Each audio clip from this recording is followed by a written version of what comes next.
Ituturo ko sa inyo ngayon ang kantang Halaga by Parokya ni Edgar. Para sa intro at verse, ang mga chords na gagamitin natin dito ay D, A,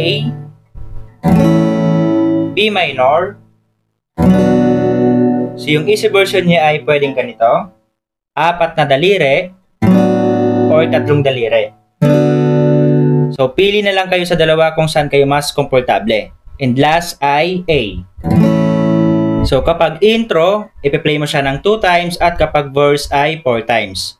At para naman sa strumming pattern niya ay ganito.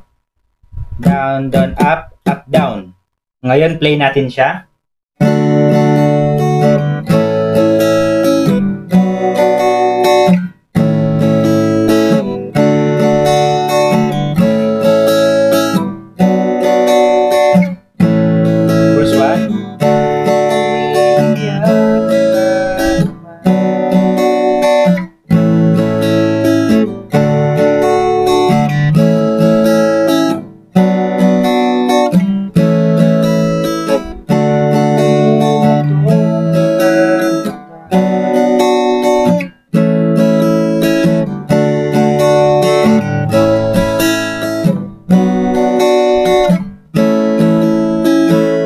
Ngayon, proceed na tayo ng refrain. So, yung chords natin dito ay G, D, A, G, D, B minor, at A. So, ganun pa rin yung kanyang strumming pattern. Kaya ngayon, play natin siya. Sa problema.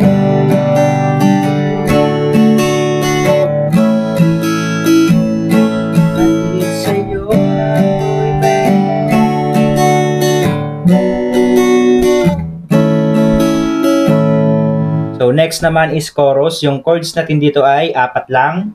Una ay D, next ay G, next ay B minor, last ay A. Bali, play mo yan ng 4 times.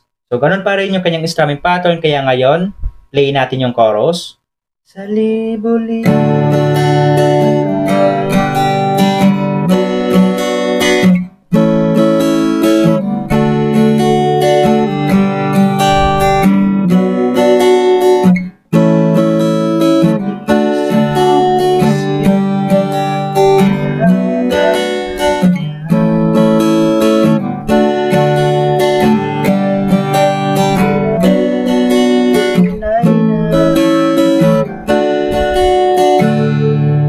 So, ganun lang tugtugin ng kantang Halaga.